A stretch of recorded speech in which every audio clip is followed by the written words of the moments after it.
ಜಯಮಕ್ಕ, ಏನು ಅರ್ಜೆಂಟಾಗಿ ಬಾ ಅಂತ ಹೇಳ್ದಲ್ಲ, ಏನಾಯ್ತು? ಏನು ವಿಚಾರ? ಅಯ್ಯೋ ಯಾಕೋ ಕರ್ಕೊಬಿಟ್ಟು ಬಂದ್ಬಿಟ್ಟಿದ್ದಲ್ಲ ನಿಮ್ಮ ಮಗಿಗೆ. ಯಾಕೋ ಶಾನೆ ಹುಷಾರಿಲ್ಲ. ಇನ್ನು ಏನು ಆಸ್ಪತ್ರೆಗೆ ಕರ್ಕೊಂಡು ಹೋಯ್ತೀಯ ಬಿಡು ಅಂತ ಹೇಳ್ಬಿಟ್ಟು ಹಂಗೆ ಒಂಚೂರು ಏನದು ಬಿಸಿನೀರು ಕುಡಿಸಿ ಹಂಗೆ ಒಂಚೂರು ಟಾನಿಕ್ ಹಾಕ್ಬಿಟ್ಟು ಮಲಗಿಸ್ಬಿಟ್ಟು ಬಂದೆ ನಾನು. ಅದಕ್ಕೆ ನೀನು ಹಿಂಗೆ ಹೇಳನಿ ಅಂತ ಹೇಳ್ಬಿಟ್ಟು ಬಂದೆ. ಏನು ಕೇಳ ಆಸ್ಪತ್ರೆ ಅಲ್ವೇ? ಏನು ಮಗು ಹುಷಾರಿಲ್ವಾ? ನಿಮ್ಗೆ ಅಷ್ಟು ಪ್ರಜ್ಞೆ ಬೇಡವಾ ನಿಮಗೆ? ಆಸ್ಪತ್ರೆಗೆ ಕರ್ಕೊಂಡು ಹೋಗ್ಬೇಕು, ನನಗೊಂದು ಫೋನ್ ಮಾಡಿ ಹೇಳ್ಬೇಕು ಅಂತ ಹೇಳ್ಬಿಟ್ಟು ಸುಮ್ಮನೆ ಮೀಟ್ ಮಾಡಕ್ಕೆ ಅಂತ ಹೇಳ್ಬಿಟ್ಟು ಬಂದಿದ್ದೀರಲ್ಲ. ಇದೇನು ಅಂತ ಹೇಳ್ಬಿಟ್ಟು ನೀವು ಮಾಡ್ತಾ ಇದ್ದೀರಾಕ? ಸ್ವಲ್ಪ ನಿಮಗೆ ಗೊತ್ತಾಗೋದು ಬೇಡವಾ? ಕಾಮನ್ ಸೆನ್ಸ್ ಬೇಡವಾ? ನಡೀರಿ ಫಸ್ಟು ಹಾಸ್ಪಿಟಲ್ ಕರ್ಕೊಂಡು ಹೋಗ್ಬೇಕು. ಬಿಡೆ, ಯಾಕೆ ಪುಟ್ಟಿ ಹಿಂಗೆ ಎಗರಾಡ್ತಿದ್ಯಾ? ಏನಾಯ್ತು ಅಂತ ಹೇಳ್ಬಿಟ್ಟು. ನಿನ್ನ ಮಗನೇ ಯಾವಳ್ದು ಮಗ, ನೀನು ಯಾಕೆ ಇಷ್ಟೊಂದು ರಿಸ್ಕ್ ತಗತ್ಯಾ? ಬಿಡು ಹೋಗ್ಲಿ ಅತ್ತಾಗೆ. ನೀನು ಇಷ್ಟೊಂದು ಶಾನೆ ರಿಸ್ಕ್ ತಗೊಳಕ್ಕೆ ಹೋಗ್ಬೇಡ. ಬೇಕಾದ್ರೆ ಅವ್ರ ಅಮ್ಮನ ಫೋನ್ ನಂಬರ್ ಕೊಡು, ನಾನೇ ಮಾಡ್ಬಿಟ್ಟು ಹಿಂಗೆ ಅಂತ ಹೇಳ್ತೀನಿ. ಬೇಕಾದ್ರೆ ಸಿಂಗಾಪುರದಿಂದ ಬರಲಿ. ಸಾಕಕ್ಕೆ ಯೋಗ್ಯತೆ ಇಲ್ದಿರೋಳು ಏನಕ್ಕಮ್ಮ ಇರಬೇಕು ಹಂಗನ್ನೋಳು? ಯಾಕೆ ಏನಕ್ಕೆ ಇರ್ಬೇಕು ಹೇಳು? ಸಾಕಕ್ಕೆ ಯೋಗ್ಯತೆ ಇರಬೇಕು, ಅವಾಗ ಮಾತ್ರ ಮಕ್ಳು ಇರಬೇಕು. ಸುಮ್ಮನೆ ತಮಾಸೆಗಲ್ಲ ಮಕ್ಳು ಇರೋದು. ಅಕ್ಕ, ಅವ್ರ ಪರಿಸ್ಥಿತಿ ಏನೇನು ಇರ್ತೈತೋ ನೀನು ಯಾಕೆ ಅವ್ರ ಬಗ್ಗೆ ವೈಕಂತ್ಯ? ಬಿಡು, ಎಲ್ಲರ ಪರಿಸ್ಥಿತಿನೂ ಒಂದೇ ಥರ ಇರಲ್ಲ. ನಾನು ಅವಳನ್ನ ಬೈದ್ರೆ ನಿನಗೆ ಯಾಕೆ ಉರಿತದೆ? ನಿನಗೆ ಯಾಕೆ ಬೇಜಾರಾಯ್ತೈತೆ? ಅದೇ ನಿನ್ನ ಮಗನ ಬೇಜಾರು ಮಾಡ್ಕೊಳಕ್ಕೆ ಬಿಡು. ನಾನು ಅವಳನ್ನ ಯಾಕೆ ಸುಕ್ಕತ್ತಾ ಇದ್ದೀನಿ, ನಿನ್ನೇನು ಉಕ್ಕತ್ತಾ ಇಲ್ವಲ್ಲ. ಬಿಡು ಸುಮ್ಮನೆ ಯಾಕೆ ಟೆನ್ಷನ್ ತಗೊಳ್ಳೋದು. ಅಕ್ಕ ನಡೀರಿ, ಫಸ್ಟ್ ಹಾಸ್ಪಿಟಲ್ ಕರ್ಕೊಂಡು ಹೋಗ್ಬೇಕು. ಪ್ಲೀಸ್ ನಡೀರಿ ಅಕ್ಕ. ಬಿಡು, ಇನ್ನು ಯಾಕೆ ಸುಮ್ಕೇನಿ? ಅವ್ರ ಅಮ್ಮಂಗೇನೋ ಫೋನ್ ಹಾಕ್ತೀನಿ ಅಂತ ಆಗ್ತಾ ಇದ್ದ. ಅವನೇನಿಯ ಮೊಬೈಲ್ ಕೊಟ್ಬಿಟ್ಟು ಬಂದಿದ್ದೀನಿ. ಅವ್ರ ಅಮ್ಮನ ಫೋನ್ ಹಾಕ್ಬಿಟ್ಟು ಮಾತಾಡ್ಕತ್ತಾನೆ ಬಿಡು. ನೀನು ಯಾಕೆ ಟೆನ್ಷನ್ ತಗತ್ತೀಯ? ನಡಿ ಆರಾಮಾಗಿರು ನೀನು. ನಾನು ನಿಮ್ಮ ಅಮ್ಮನ ಮಾತಾಡ್ಸ್ಬೇಕಿತ್ತು, ಹಂಗೆ ನೀ ಮಂತಕ್ಕೆ ಹೋಗನಿ ಅಂತ ಹೇಳ್ಬಿಟ್ಟು ಹಂಗೆ ನಿಂಗೆ ಫೋನ್ ಹಾಕಿದ್ದು. ಬಾ ಜೊತೆಗೆ ಇಲ್ಲೇ ಮಾತಾಡ್ಕೊಂಡು ಹಂಗೆ ಹೋಗನಿ ಅಂತ ಹೇಳ್ಬಿಟ್ಟು. ಅಕ್ಕ ಪ್ಲೀಸ್ ಅಕ್ಕ, ಫಸ್ಟು ಮಗು ನೋಡೋಣ, ಬನ್ನಿ ನೀವು ಬನ್ನಿ. ಯಾಕೆ ಅದು ನಿನ್ನ ಮಗು ಅಂತ ಹೇಳ್ಕೊಳಕ್ ನಿಂಗೆ ನಾಚಿಕೆ ಆಯ್ತದ? ಇಲ್ಲ ಅಂತಂದ್ರೆ ನಿಂಗೆ ಸಂಕಟ ಆಯ್ತದ? ಒಂದು ಗೊತ್ತಾಯ್ತಿಲ್ವಲ್ಲ. ಮಾತಾಡು ಪುಟಿ, ಯಾಕೆ ಸುಮ್ಮನೆ ತಲೆ ತೆಗೆಸ್ಕೊಂಡು ನಿಂತ್ಕೊಬಿಟ್ಟಲ್ಲ? ಮಾತಾಡು. ನಿನ್ನ ಮಗ ಅಂತ ಹೇಳಕ್ ನಿಂಗೆ ನಾಲ್ಗೆ ಬತ್ತಿಲ್ವಾ, ಬಾಯಿ ಬತ್ತಿಲ್ವಾ ನಿನ್ನ ಮಗ ಅಂತ ಹೇಳ್ಕೊಳಕ್ಕೆ? ಮಾತಾಡು ಸುಮ್ಕೇನಿಯಾ? ಅದು ಜಯಮಕ್ಕ, ನೀನೇನೋ ಮಾತಾಡ್ತಾ ಇದೀಯಾ? ಯಾಕೆ ಏನೋ ಮಾತಾಡ್ತಾ ಇದೀಯಾ? ಸುಮ್ಮನೆ ಇರು, ಏನೇನೋ ಮಾತಾಡಕ್ಕೆ ಹೋಗ್ಬೇಡ. ಅಯ್ಯೋ ನೀನು ಸುಮ್ಮನೆ ಯಾಕೆ ಟೆನ್ಷನ್ ತಗೊಂಡು ಅದು ಇದು ಅಂತ ಮಾತಾಡ್ತಾ ಇದೀಯಾ? ಸರಿ ಬಿಡು, ನನಗೆ ಸ್ವಲ್ಪ ಕೆಲಸ ಐತೆ, ನಾನು ಹೋಗ್ಬೇಕು. ಹಾಗೇನೆ ಮಗುನ ಬೇಗ ಹಾಸ್ಪಿಟಲ್ ಕರ್ಕೊಂಡು ಹೋಗ್ಬೇಕು.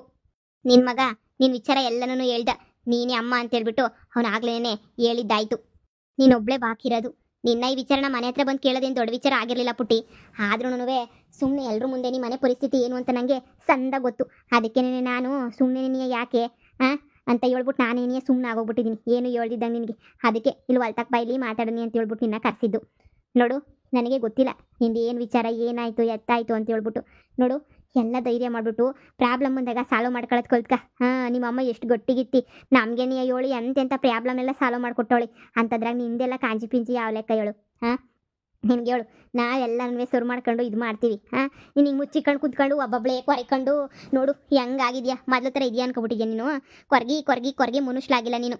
ನೋಡು ಸುಮ್ಮನೆ ನೀನು ನನ್ನ ಮಾತು ಕೇಳು ಪುಟ್ಟಿ. ನೀನು ಏನಾಯಿತು? ಅದು ನಿನ್ನ ಮಗನೇ ತಾನೇ, ನಿಜ ಒಪ್ಕ. ಇವಾಗಾದ್ರೂ ಯಾಕೆಲ್ಲ ಮುಚ್ಚಿಕ್ ಹಿಂಗೆ ಮಾಡ್ತಾ ಇದೆಯಾ? ಹಾಗೆ ಬಂದವನಲ್ಲ ಅವನನ್ನು ಕರ್ಕೊಬಿಟ್ಟು ಬಂದಿದ್ಯಾ? ಅವನದೇನೆ ನಮ್ಮ ಮಗ ಅದು? ಹೇಳೇನಾಯಿತು ಅಂತ. ಹೌದು ಅಕ್ಕ, ಅದು ನನ್ನ ಮಗುನೇನೆ. ನಾನು ನಮ್ಮ ಮನೆಗೆ ಹೇಳ್ಕೊಳಕ್ಕೆ ನಾಚಿಕೆ ಆಗಿ ನಮ್ಮ ಮನೆಯವ್ರ ಮುಂದೆ ಹೇಳ್ಕೊಳಕ್ಕೆ ಆಗಲ್ಲ. ಇವಾಗ ಆ ಪರಿಸ್ಥಿತಿನಲ್ಲಿ ನಾನು ಇದ್ದೀನಿ. ಅದಕ್ಕೆ ನಾನು ಯಾರಿಗೂ ಏನೂ ಹೇಳ್ಕೊಂಡಂಗೆ ಸುಮ್ಮನೆ ಇದ್ದೀನಿ. ಆ ಮಗು ನಂದೇನೆ, ನಾನೆತ್ತು ಮಗುನೇನೆ. ಅಂದರೆ ಚೀನಾದೊಂದು ಮಗುನ ಬಂದವನಲ್ಲ, ಚೀನಾ ನನ್ನ ಮಗ, ಅವನ ಮಗುನ ಅದು. ಆ ಚೀನಾದೊಂದು ಬಂದಿರೋನು ಅವ್ನು ನನ್ನ ಫ್ರೆಂಡ್ ಅಷ್ಟೇ. ಸುಮ್ಮನೆ ಲವರ್ ಥರ ಹೆಲ್ಪ್ ಮಾಡ್ತೀನಿ, ನಮ್ಮ ಕಡೆ ಥರ ಅವ್ರೇನು ಅಲ್ವಲ್ಲ. ಅವನ್ನೇ ನಾನು ಮದುವೆ ಮಾಡ್ಕೊತೀನಿ ಹಂಗೆ ಹಿಂಗೆ ಅಂತ ಹೇಳ್ಬಿಟ್ಟು ಅವನನ್ನು ಮದುವೆ ಮಾಡ್ಕೊಳ್ಳೋಕ್ಕೆ ಅಂತ ಹೇಳ್ಬಿಟ್ಟು ನಾಟಕ ಮಾಡಿದ್ರೆ ನಮ್ಮ ಮನೆಯವ್ರು ಬೇರೆ ಯಾರಿಗೂ ಕೊಟ್ಟು ಮದುವೆ ಮಾಡಲ್ಲ. ಅವಾಗ ಚೀನಾದವನಿಗೆ ಕೊಟ್ಬಿಟ್ಟು ಮದುವೆ ಮಾಡ್ತಾರೆ. ಅವ್ರಿಗೆ ಚೀನಾದವನಿಗೆ ನಮ್ಮ ಕಡೆ ಮದುವೆದೆಲ್ಲ ಮಾಡಿದ್ರೆ ಅವ್ನಿಗೇನು ಲೆಕ್ಕ ಇಲ್ಲ ಅಲ್ವಾ? ಆ ಕಡೆ ಎಲ್ಲನೂ ಬಿಟ್ಟು ಹೋಗೋದು, ಜೊತೆಗಿರೋದೆಲ್ಲ ಕಾಮನ್ನು. ಅದಕ್ಕೆ ಇವನ ಹತ್ರ ಸುಮ್ಮನೆ ಮದುವೆ ಅಂತ ಇದು ಮಾಡ್ಕೊಂಬಿಟ್ಟು ಆಮೇಲೆ ಸಿಂಗಾಪುರ್ಗೆ ಹೋಗ್ಬಿಟ್ಟು ಸೆಟ್ಲ್ ಆಗಿಬಿಟ್ಟು ಯಾರಿಗೂ ಹೇಳ್ದಿದ್ದಂಗೆ ನಾನು ಒಬ್ಬಳೇ ಜೀವನ ಮಾಡಿಬಿಡೋಣ ಅಂತ ಹೇಳ್ಬಿಟ್ಟು ಡಿಸೈಡ್ ಮಾಡಿದ್ದೆ ಅಕ್ಕ. ಅಷ್ಟು ಬಿಟ್ಟರೆ ಬೇರೆ ಇನ್ನೇನು ಇಲ್ಲ. ಅವ್ನು ನನ್ನ ಕ್ಲೋಸ್ ಫ್ರೆಂಡ್ ಅಷ್ಟೇನೆ. ನಾನು ಬೇಕು ಅಂತಲೇ ಅವನನ್ನು ಕರ್ಕೊಂಬಂದಿದ್ದು. ನಮ್ಮ ಅಜ್ಜಿ ಒಂದು ಸಲ ಮಾತಾಡಿದರು, ನಿಮ್ಮ ಅತ್ತೆ ಮಗುಗೆ ನೀನು ಕೊಟ್ಬಿಟ್ಟು ಮದುವೆ ಮಾಡ್ತೀನಿ ಅಂತ ಹೇಳ್ಬಿಟ್ಟು. ಒಂದು ಮಗುನ ಇಟ್ಕೊಂಡು ನಾನು ನಮ್ಮ ಅತ್ತೆ ಮಗುನ ಮದುವೆ ಮಾಡ್ಕೊಳ್ಳೋಕ್ಕೆ ನನಗಿಷ್ಟ ಇಲ್ಲ. ಬೇರೆ ಇನ್ನೊಂದು ಮದುವೆ ಮಾಡ್ಕೊಳ್ಳೋಕ್ಕಂತೂ ನಂಗೆ ಯಾಕೋ ಬೇಜಾರು, ನನಗಿಷ್ಟನೂ ಇಲ್ಲ. ಆದರೆ ಏನು ಎತ್ತ ಹೆಂಗಾಯಿತು ಅಂತ ಮಾತ್ರ ನನ್ನ ಕೇಳಬೇಡಿ. ನನಗೇನೇ ನಂಬಿಸಿ ಮಾಡಿ ಮೋಸ ಮಾಡಿಬಿಟ್ಟು ಹೊರಟೋಗ್ಬಿಟ್ಟ. ನಾನು ಪ್ರೆಗ್ನೆಂಟ್ ಅಂತ ಹೇಳ್ಬಿಟ್ಟು ಗೊತ್ತಾಗಿದ್ದ ತಕ್ಷಣನೇ ನನಗೆ ಹೇಳ್ದಿದ್ದಂಗೆ ಹೊರಟೋಗ್ಬಿಟ್ಟವನೆ. ಎಲ್ಲವನೇ ಏನು ಮಾಡ್ತಾವನೆ ನನಗಂತೂ ನಿಜವಾಗ್ಲೂ ಗೊತ್ತಿಲ್ಲ. ಹುಡುಕಿ ನನಗೂ ಸಾಕಾಯಿತು. ಏನೂ ಮಾಡೋಕ್ಕಾಗಲ್ಲ, ಬಸ್ಸೇ ಆಗಿದ್ದೆ. ಮತ್ತೆ ಆವಾಗ ಹಾಸ್ಪಿಟಲ್ಗೆ ಹೋದಾಗ ಈಗೇನಾದರೂ ನಾನು ಮಗು ತೆಗೆಸ್ಕೊಂಡ್ರೆ ನಿಮಗೇನೇ ಪ್ರಾಬ್ಲಮ್ ಅಂತ ಹೇಳಿದ್ರು.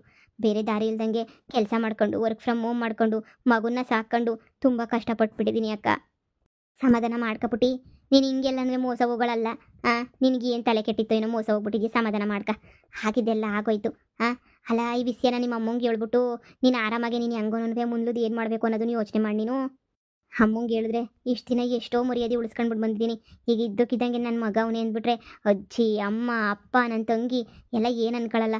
ನನಗೆ ಮಗ ಇರೋ ವಿಚಾರ ಹೇಳ್ಬಿಟ್ರೆ ನನ್ನ ತಂಗಿ ಜೀವನ ಹಾಳಾಗೋಗಲ್ವಾ. ಇವ್ರ ಅಕ್ಕನೇ ಇಂತೋಳು, ನಿನ್ನ ತಂಗಿನ ಎಂತಳೋ ಏನೋ ಅಂತ ಹೇಳ್ಬಿಟ್ಟು ಜನ ಎಲ್ಲ ಆಡ್ಕೊಂಡು ನಗಕ್ಕಿಲ್ವೇನಕ್ಕ. ಅದಕ್ಕೇನೆ ಈ ವಿಚಾರನ ಆದಷ್ಟು ಮುಚ್ಚಿಕ್ಬೇಕು ಅಂತಲೇ ಮುಚ್ಚಿಕ್ಕಿದ್ದೀನಿ. ಸಿಂಗಾಪುರ್ಗೆ ಹೋಗ್ಬಿಡ್ಬೇಕು ಅಂತೇಳ್ಬಿಟ್ಟು ಏನೇನೋ ಪ್ರಯತ್ನ ಪಡ್ತಾಯಿದ್ದೀನಿ. ಆದರೆ ನಮ್ಮ ಅತ್ತೆ ಮಗುನ ನನ್ನ ಕೈಲಂತೂ ಓಡ್ಸೋಕ್ಕಾಗ್ತಿಲ್ಲ. ಅವ್ನು ಮೊದಲು ಕಳಿಸ್ಬಿಟ್ಟು ಚೀನಾ ಹುಡ್ಕನ ಜೊತೆ ಮದುವೆ ಅಂತ ಹೇಳ್ಬಿಟ್ಟು ನಾಟಕ ಮಾಡಿಬಿಟ್ಟು ಸುಮ್ಮನೆ ಅವನ ಜೊತೆ ಹೊರಟೋಗ್ಬಿಡ್ತೀನಿ ಸಿಂಗಾಪುರ್ಗೆ. ನನ್ನ ಮಗುನ ಸಾಕೊಂಡು ಅಲ್ಲೇ ಇದ್ಬಿಡ್ತೀನಿ. ಅಮ್ಮಂಗೆಲ್ಲ ನಿಧಾನಕ್ಕೊಂದಿನ ವಿಚಾರ ಹೇಳಿದ್ರೆ ಆಯಿತು. ಇದ್ದಕ್ಕಿದ್ದಂಗೆ ಈಗ ಹೇಳ್ಬಿಟ್ರೆ ನಮ್ಮ ಅಮ್ಮನ ಕೈಲೂ ತಡ್ಕೊಳಕ್ಕಾಗಲ್ಲ. ನನ್ನ ಮಗಳು ಎಂಥ ಕೆಲಸ ಮಾಡಿಬಿಟ್ಲು, ಎಂಥ ಮೋಸ ಮಾಡಿಬಿಟ್ಲು ಅಂತೇಳ್ಬಿಟ್ಟು ಸುಮ್ಮನೆ ನಮ್ಮ ಬಗ್ಗೆನೇ ಕೆಟ್ಟದಾಗಿ ಮಾತಾಡ್ತಾರೆ. ನನ್ನ ಲವ್ವರು ಒಳ್ಳೆಯವನೇ ಆಗಿದ್ದ, ಅದೇನು ಪ್ರೆಗ್ನೆಂಟು ಅಂತ ಗೊತ್ತಾಗಿದ್ದ ತಕ್ಷಣ ಮೋಸ ಮಾಡಿಬಿಟ್ಟು ಹೊರಟೋಗ್ಬಿಟ್ಟ. ಹೀಗೇನು ಮಾಡಲಿ ಹೇಳಕ್ಕ ನಾನು ಈ ಪರಿಸ್ಥಿತಿನಲ್ಲಿ. ನನ್ನ ತಂಗಿ ಮದುವೆ ಎಲ್ಲ ಮುಗಿಲಿ, ಆಮೇಲೆ ಮಾತಾಡ್ತೀನಿ ನಾನು. ಅಯ್ಯೋ ಪುಟ್ಟಿ, ನಗ್ಸೋರ್ ಮನ್ಸಾಗೆ ಶಾನೆ ನೋವಿರ್ತದಂತೆ ಎಲ್ಲರೂ ಹಂಗಂತಾರೆ. ನೀನು ನೋಡಿದಾಗ ಗೆಪ್ತಿ ಆಯ್ತಾಯ್ತು ನೋಡು. ಅಯ್ಯೋ ನೀನು ಬೇಜಾರು ಮಾಡ್ಕೊಬೇಡ ಕಣವ. ನಾನು ಸುಮ್ಕೆ ಸುಳ್ಳು ಹೇಳ್ದೆ ಅಷ್ಟೇ. ನಿನ್ನ ಮಗಂಗೆ ಹುಷಾರಿಲ್ಲ ಅಂತ. ನಿನ್ನ ಮಗ ಸಂದಕ್ಕೆ ಏನಿ ಅವನಿ ಅಲ್ಲೇ ಕೋಳಿ ಜೊತೆ ಆಟಾಡ್ತಾ ಇದ್ದ. ನಿನ್ನ ಜೊತೆ ಸಾರನ್ನ ಮಾತಾಡ್ಕೊಂಡು ಹೋಗ್ಬಿಡನಿ ಅಂತ ಹೇಳ್ಬಿಟ್ಟು ಬಂದೆ. ನೀನೇನು ಟೆನ್ಷನ್ ತಗೋಬೇಡ. ನೋಡು ಈ ವಿಚಾರ ನಾನು ಯಾರಿಗೂ ಹೇಳೋಕ್ಕಿಲ್ಲ, ಏನು ಹೇಳೋಕ್ಕಿಲ್ಲ. ನಿನಗೆ ಯಾಕೆ, ನಾನು ಮುಂದಿಂದೆಲ್ಲ ನಾನು ನೋಡ್ಕೊತೀನಿ, ಸುಮ್ಕಿರು. ನನ್ನ ಮಗ ಬೊಡ್ಡಿನ ಓಡಿಸ್ಬಿಟ್ಟು ನಿಮ್ಮ ಅಮ್ಮನ ತಂಗ ನಿಧಾನಕ್ಕೊಂದಿನ ಮಾತಾಡನಿ. ಈಗ ಮೊದಲು ನಿನ್ನ ತಂಗಿದು ಅದು ಇದು ಎಲ್ಲ ವ್ಯವಸ್ಥೆ ಮಾಡನಿ. ನೀನು ಏನು ಯೋಚನೆ ಮಾಡೋಕ್ಕೆ ಹೋಗ್ಬೇಡ, ಸರಿನೇ? ನಾನಿದ್ದೀನಿ ಜೊತೆಯಾಗಿ. ನಿಮ್ಮ ಅಮ್ಮ ನನ್ನ ಜೊತೆಯಾಗಿ ಯಾವಾಗೂ ಇರೋಳು. ಹಿಂಗೇನೆ ಎಂಥ ತಪ್ಪು ಕೆಲಸ ಮಾಡ್ಕೊಂಬಂದ್ರು ಈಗವಾಗ ನಾನು ನಿನ್ನ ಜೊತೆ ಇದ್ದೀನಿ ನಡಿ. ನೀನು ಯಾವುದಕ್ಕೂ ಯೋಚನೆ ಮಾಡೋಕ್ಕೆ ಹೋಗ್ಬೇಡ. ನನಗೆ ಯಾರು ಇಲ್ಲ ಅಂತ ಅನ್ಕೊಂಡ್ಲೇ ಬೇಡ. ಆ ಸಿಂಗಾಪುರಕ್ಕೆ ಹೋಗ್ಬಿಟ್ಟು ಅಷ್ಟು ದೂರ ಏನಮ್ಮಿ ಜೀವನ ಮಾಡ್ತೀಯ ನೀನು? ಏನು ಜೀವನ ಮಾಡಿ ಹೇಳು, ನೀನೇನು ಯೋಚನೆ ಮಾಡು. ಅರ್ಥ ಮಾಡ್ಕ. ಅಲ್ಲೆಲ್ಲ ಹೋಗ್ಬಿಟ್ಟು ಜೀವನ ಮಾಡೋಕ್ಕೆ ಎಲ್ಲನೂ ಆಗಕ್ಕಿಲ್ಲ. ಒಬ್ಬೊಬ್ಬನ್ನೇ ಬೆಳೆಸ್ಕೊಂಡು ನಮ್ಮ ಜೊತೆ ನೀನು ಇಲ್ಲೇ ಖುಷಿಯಾಗಿರ್ಬೋದು, ಬಂದಷ್ಟೇ ಸಾಕಲ್ವಾ? ಹ್ಞೂ ಅಕ್ಕ, ನನಗೂ ಅದೇ ಆಸೆ. ಆದರೆ ಏನು ಮಾಡಲಿ, ಈ ಮಗುನ ಹಿಡ್ಕೊಂಡು ಇಷ್ಟು ದಿನ ಬೆಂಗಳೂರಾಗೆ ಬಿಟ್ಟಿದ್ದೆ. ಹೆಂಗೋನೋ ಹಂಗೋ ಹಿಂಗೋ ಚೆನ್ನಾಗಿರ್ತಾನೆ ಬೆಂಗಳೂರಲ್ಲಿ ಅಂತೇಳ್ಬಿಟ್ಟು. ಆದರೆ ಅಲ್ಲಿ ಇವನು ತರಲೆನ ಯಾರು ತಡ್ಕೊಳಕ್ಕಾಗ್ತಿಲ್ಲ. ಇವನು ತರಲೆ ಕಾಟಕ್ಕೆ ಅಯ್ಯೋ ದೇವ್ರೆ, ಒಬ್ಬರು ಒಂದು ದಿನ ನೋಡ್ಕೊತಿರ್ಲಿಲ್ಲ. ಅದಕ್ಕೆ ಅವನು ಬಿಟ್ಬಿಟ್ಟು ಹೊರಟೋಗ್ಬಿಟ್ಟ. ಮತ್ತೆ ಹಳ್ಳಿಗೆ ಕರ್ಕೊಂಡು ಬಂದು ಇಲ್ಲೇ ನೋಡ್ಕೊಳ್ಳೋಂಥ ಗತಿ ಬಂತು ನನಗೆ. ಇವನನ್ನ ಒಂದು ತಿಂಗಳು ಅಲ್ಲೆಲ್ಲ ನಿಲ್ಲಿಸ್ಬಿಟ್ಟು ಆಮೇಲೆ ಹೋಗ್ಬೇಕಾರೆ ಹಂಗೆ ಕರ್ಕೊಂಡು ಹೋಗೋಣ ಅಂತ ಏನೇನೋ ಪ್ಲ್ಯಾನ್ ಮಾಡ್ಕೊಂಡು ಬಂದೆ. ಶಿಟ್, ಎಲ್ಲ ಹೊರಟೋಯ್ತು. ಸರಿ ಬಿಡಿ ಅಕ್ಕ, ಈ ವಿಚಾರನ ಅಮ್ಮಂಗೆ ಹೇಳ್ಬಿಡಿ. ಟೈಮ್ ನೋಡೋಣ, ಟೈಮ್ ನೋಡಿಬಿಟ್ಟು ನಿಧಾನಕ್ಕೆ ಎಲ್ಲ ವಿಚಾರನೂ ನಾನು ಹೇಳ್ತೀನಿ. ಅವನು ಪಾಪ ಚೀನಾನ ಹುಡುಗ, ನನ್ನ ಫ್ರೆಂಡ್, ಅವನು ನನಗೆ ಹೆಲ್ಪ್ ಮಾಡೋಕ್ಕೆ ಅಂತ ಬಂದವನೇ ಅಷ್ಟೇನೆ. ಅವ್ರನ್ನ ನಾನು ಲವ್ ಮಾಡಿ ಮದುವೆ ಮಾಡ್ಕೊಳ್ತೀನಿ ಅಕ್ಕ. ನೋಡಿ, ಮನಸ್ಸಲ್ಲಿರಲಿ, ನನ್ನ ಮಗುನ ಚೆನ್ನಾಗಿ ನೋಡ್ಕೊಳ್ಳಿ ಅಷ್ಟೇ ಸಾಕು. ಸ್ವಲ್ಪ ದಿನ ಈ ಪ್ರಾಬ್ಲಮ್ ಎಲ್ಲ ಸಾಲ್ವ್ ಮಾಡ್ಕೊತೀನಿ ಅಷ್ಟೇ.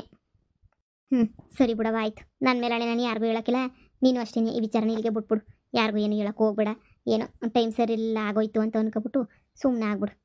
ಆತಾಗ ಇನ್ನೇನು ಮಾಡೋಕ್ಕಾಯ್ತದೆ. ನೋಡಿ ಹೋಗ, ನೋಡಿ ಮಂತಾಗೆ ನಿನ್ನ ಮಗನ ನೋಡ್ಕೊಂಡಿವಂತೆ. ಇನ್ನು ಯಾವಾಗೂ ಬಂದ್ಬೇಕಾದ್ರೆ ಶಾನೆ ಹೊತ್ತು ನಮ್ಮಂತಾಗೆ ಇದ್ದು ಪ್ರೀತಿಯಿಂದ ಮಾತಾಡ್ಸ್ಕೊಂಡು ಹೋಗು. ನನಗೇನು ತೊಂದರೆ ಇಲ್ಲ. ನಾನು ಯಾರಿಗೂ ಹೇಳ್ಕೊಳಕ್ಕಿಲ್ಲ.